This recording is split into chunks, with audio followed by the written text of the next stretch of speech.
guys, today I'm going to be doing a tutorial on how to do elf ears and hobbit ears for premieres and conventions and stuff. Here's some things that you're going to need. You are definitely going to need the scar wax if you're going to be doing the elf ears. If you're just doing the hobbit ears, all you need is liquid latex.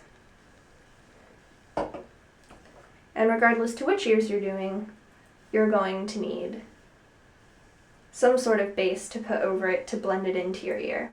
I love this liquid latex. It is possibly one of the greatest liquid latexes ever, but it takes a really long time to dry. The best part about liquid latex is if it gets on you, all you have to do is rub it off. And if you're like me, you want to get it off as fast as possible because you're allergic to latex. Personally, I think hobbit ears are a little bit more difficult because you need to maintain the shape of your human ear. Hobbit ears just have like a little point right on top. And I do that by just painting it on because I think it looks better than putting a prosthetic on. Oops, but I painted it on in the wrong spot.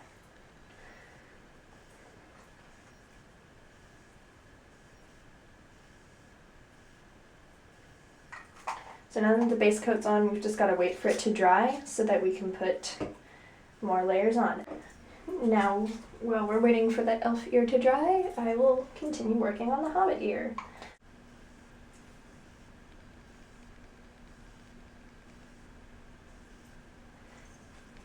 And for when I'm making a hobbit ear, I literally just focus on the tip. Like, I keep making it bigger and bigger because I can go in and paint it and blend it into the rest of the ear later. But initially, I just really want to get a good point. Just gotta put another drop. And maybe a bigger drop. There we go. We almost have enough of a point there that I can make it into a hobbit ear. The hobbit ear is almost finished. I did not have a chance to finish that before I left. So as you can see, I've just been adding little dots up, up, and I've put a base coat around here. Just put a few more dots. I think like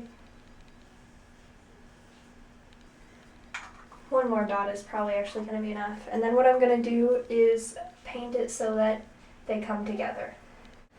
Basically what you do is paint like that.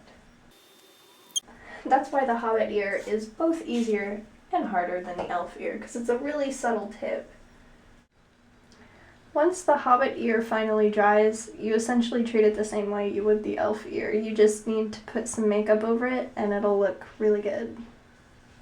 Okay, for the elf ears, it's a little bit different because I try to achieve a slightly different shape with them. So what you normally are used to seeing in the Tolkien movies is that the elf ears are still slightly rounded, but they come to a far more dramatic point than the hobbit ears. They're completely no more human shape. So I have this little tool that I use to get the wax out. I'm not sure what you will use. So basically what I do is I try to fill in the shell of my ear with scar wax.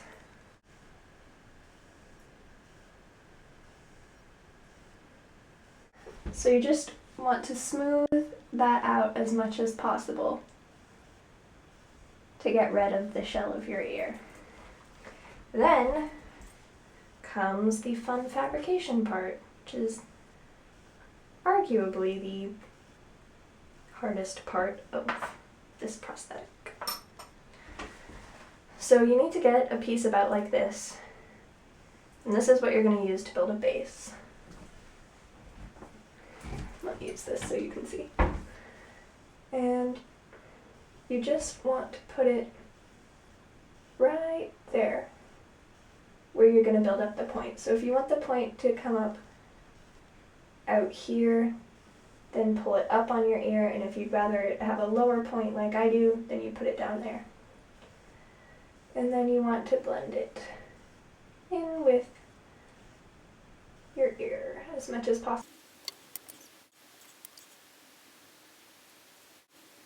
Okay, my solution for elf ears, regardless to whether you're pointing them up or down, is to make sure that the point is in line with the top of your ear.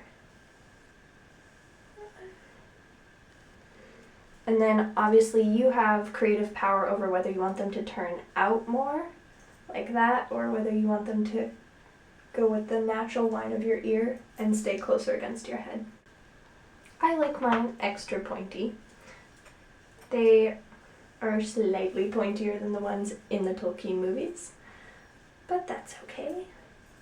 Just try to mold a little triangle basically and put it on the tip of whatever you've been designing, and then blend it in. You can do this by hand or with anything you have as a makeup tool. Now that that stage is done, we now will use our liquid latex, which seems scary, but this stuff is really easy to use. You just paint it over.